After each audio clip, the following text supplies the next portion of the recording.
Hello everyone, welcome back to Vickie's Country Home. It is a cold, blustery day. It's maybe gonna get a little snow tonight, but windy. It's just been blustery and cold. So it's a perfect day for soup, right? So I recently came across someone here in this area who used to live in New Mexico and is very knowledgeable about Hatch Green Chiles and also New Mexico style Mexican food. He put together a New Mexican style Albondigas, and if you're not familiar with that, it's a Mexican meatball soup. It's really yummy. I've never had it this way, but I'm mostly going to follow his recipe. Sorry, Rick, but I always make changes.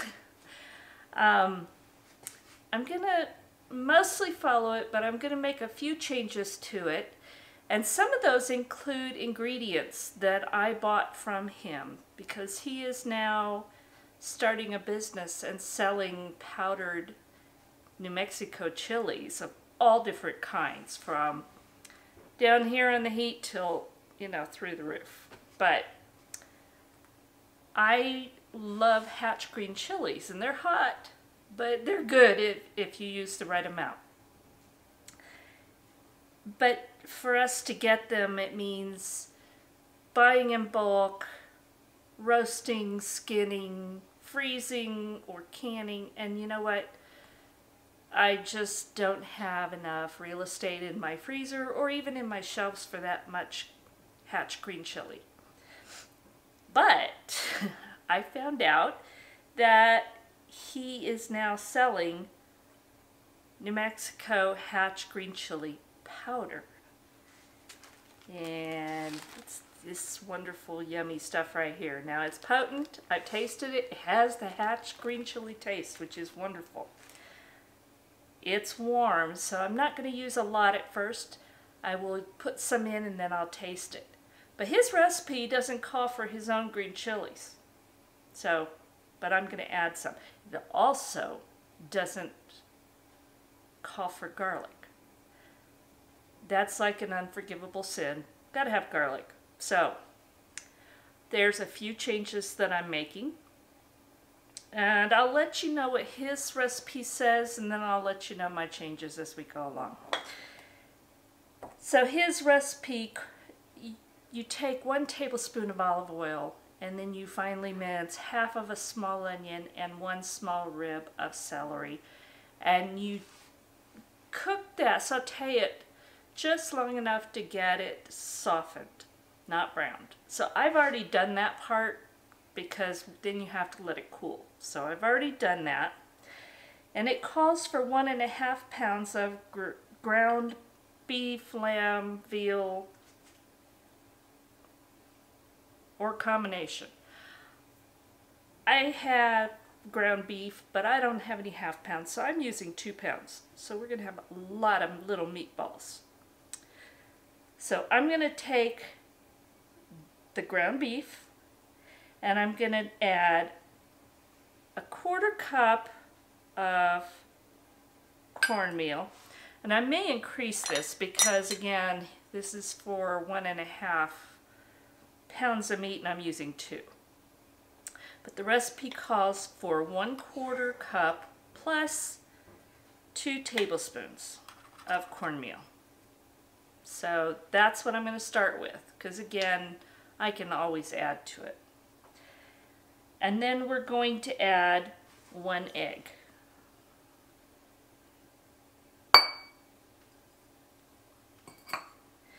So now I'm going to roll my sleeves up, and I don't even have an apron on. Y'all realize that?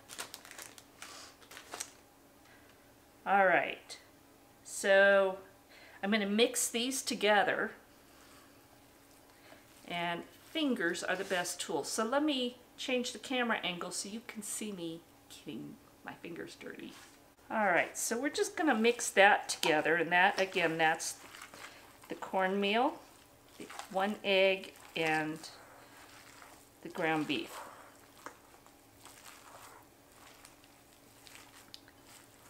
And I just want to get it started mixing because we're going to add in other ingredients.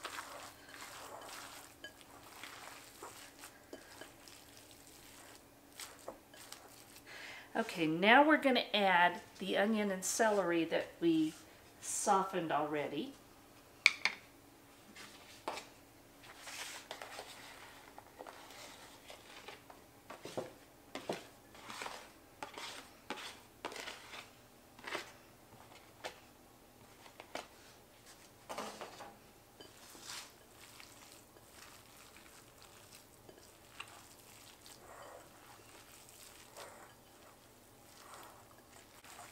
All right, now we're going to add 1 teaspoon of salt.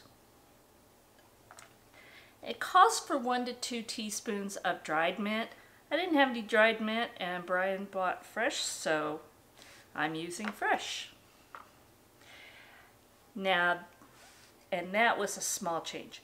Now the other thing that I'm adding again is I'm going to add 1 teaspoon of granulated garlic. And this is garlic I bought from Rick, and it smells so good. So it's a granulated garlic. And then I'm going to try about a heaping 1/8 teaspoon of the Hatch Green Chile. I will probably add more to the soup, but for the meatballs, that's what I'm adding. So I'm going to get this all mixed up, thoroughly combined. And again, use your hands. They're the best tools that you have.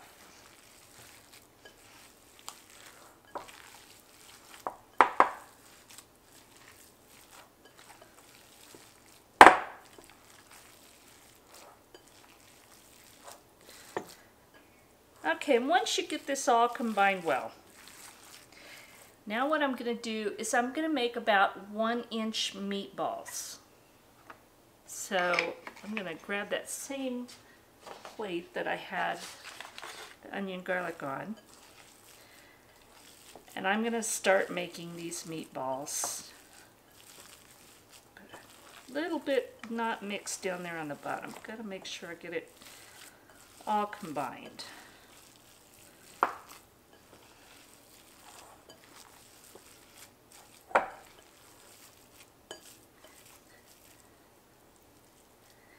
Okay, so just little meatballs. We're just going to roll it in our hands like that.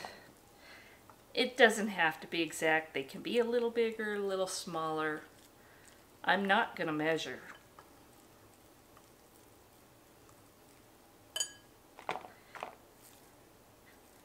So I'm going to go through and get all of these little meatballs made. And then what we're going to do is we're going to take a heavy skillet, and I'm going to use a cast iron, but we want to use a large one. And we're going to put 1 tablespoon of olive oil and put over medium-high heat, and then we're going to brown all these little meatballs. That one's getting kind of big. We don't want them that big. So I'm going to get busy and make a whole lot of little meatballs. And then we'll come back and fry them up. Alright, I've got my skillet heating. And I'm going to add, maybe 1.5 tablespoons of olive oil. We're just going to let that start to warm up. And I have gotten all of these little meatballs made, and they're whatever size they are. I'm not going to worry about it. You want this over probably medium heat. I've got mine kind of just below medium because it does tend to get hot, so I don't want it getting too hot. And we're just going to gently sear the outside of these. Now, we want to be careful so they don't break up. We're not worried about them being completely done, but we'd like them to be nice and browned. And we're going to do this in batches so that we don't overcrowd, although this is a big skillet. I love this old skillet. This is the one I bought last summer at a garage sale, a yard sale, farm sale, whatever, out here in our valley. And it was so covered in just corrosion and just black and rusty and looked terrible. So I spent months using the easy off and lye method of stripping it. And there's a video because I wanted to get all of that off and start from scratch. So I took it all the way down to bare metal. And once I finally got it to bare metal, I reseasoned it, and I've been reseasoning it over and over so that it's really starting to come along nicely. And this one is a BSR, and then I also got a 3-notch Lodge that was the same, and they both came out beautiful. They both cook beautiful, so very excited about that. I love these older skillets. All the old cast iron, I love it. Alright, I'm not going to make you sit here and watch these sizzle, but I'll bring you back a little bit later to show you that we're just going to brown them gently on all sides and take them out and put them on a platter and do the rest. So we'll come back in a little bit. Alright, this first batch of meatballs is ready to take out. And they're not 100% cooked through, but again, that's not what I'm going for. Right now, I just want to get this nice brown on them. So I'm going to add a little more oil and brown the next batch, and then we'll come back. Alright, I'm changing this up just a little bit from what Rick does. Mostly he uses the skillet to make the soup in. I'm planning on putting more liquid in there, so I'm going to use this pot.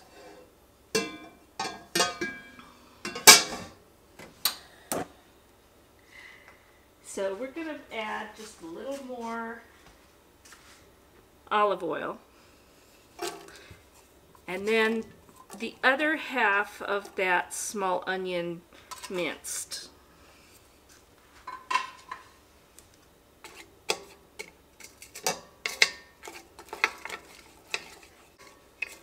And we're just looking for this to get translucent. That's all we're doing.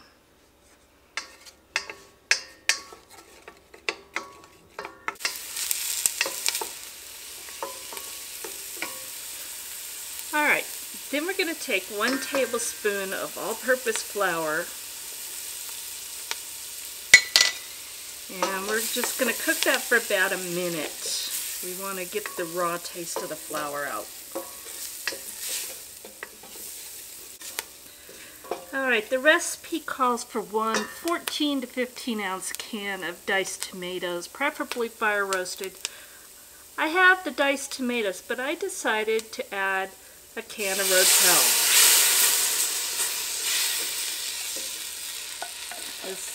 I just think it'll be good.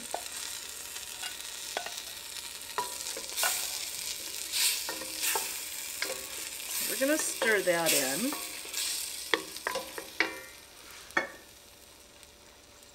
And it calls for 2 cups of beef broth or some other kind. I'm actually just going to use a whole quart of my home canned beef broth. And this, again, I can my bone broths, I can unsalted. So we'll have to taste it to adjust the seasonings because I don't like to salt any of those when I'm making them. But I think I'm going to add about 2 cups of water. Again, partly because I made 2 pounds of ground beef instead of 1.5.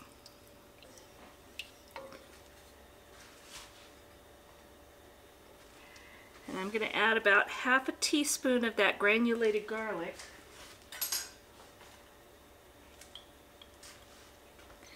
I'm going to add another 1/8 teaspoon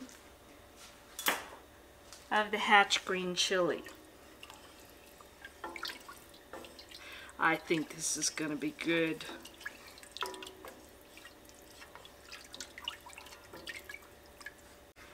Let's take a taste for seasoning. We definitely need salt and pepper.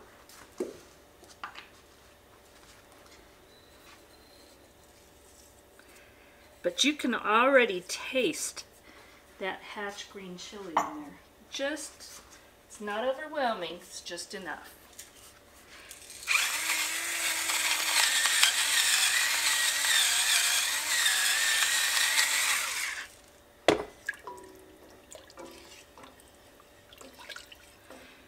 Okay, I'm gonna let this come up to a simmer. I'm gonna add all these meatballs back in, and then I'm gonna cover and simmer this probably about 15 to 20 minutes. So I'll bring you back in a little bit. Well, I have covered this and let it simmer away, but I tasted it because that's how I cook. So I have added more salt, and mostly just because I use unsalted ingredients. But then I started thinking there were other things it needed. I added an 8-ounce can of tomato sauce because I thought it needed more tomato flavor. I added about a tablespoon of Mexican oregano and maybe a 1/4 teaspoon of ground cumin. I added a 1/2 pint of my home canned veggie stock and some black pepper because I thought it needed all of those. And this is where I'm just going totally off of the recipe. So Rick, this is how I cook. But I do it by taste. So now this has been simmering a while, but I still thought it needed something. And so I'm going to add something else, and that is freeze-dried chopped spinach.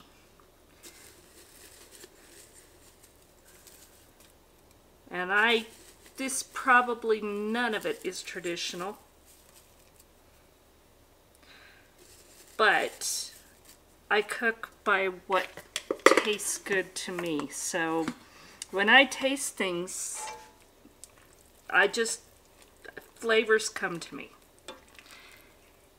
And I love adding greens to soups.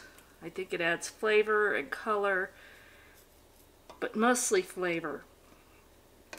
So I just added, I don't know, 1/4 cup, 1/2 cup freeze-dried chopped spinach.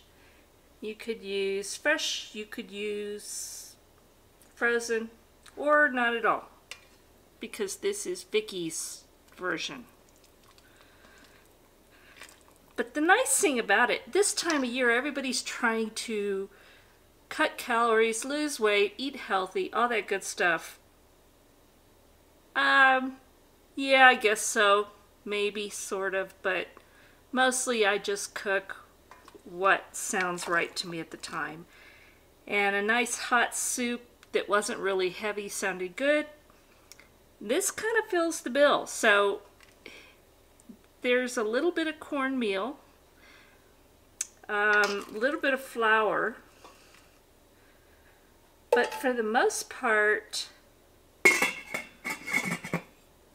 it's meats and vegetables and some olive oil, and then a whole lot of my seasonings, because that's the way I work. That's the way I cook. So I'm going to let this cook a little bit longer, maybe 5 more minutes, just to let the flavor come together. And then we're going to spoon up a bowl and I'm going to taste this. Well, I don't think my camera was recording. So here is my Albondigas, Vickie's version, and it is screaming hot. It's really, really good. I added just a little bit of fresh sliced mint, which is the suggested garnish. And I already tasted it, but I'm going to taste it again since my camera didn't record it. And it's really, really hot.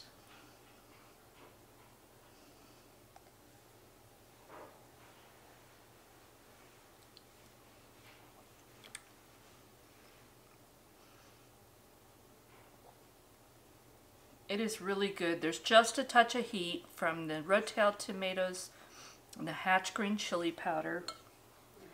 But I'm glad that I added the spinach and the tomato sauce and the spices because I think it really added to it. It's got a really, really nice flavor to it. So I hope you give this a try. My version of Albondigas, or Mexican meatball soup, it's even healthy. So Happy New Year, enjoy. If you enjoyed this, please give me a thumbs up, subscribe, and share. Be sure and hit the little notification bell because I think people have lost that. It has gone away, so be sure and check your notifications. God bless, and we'll talk again soon.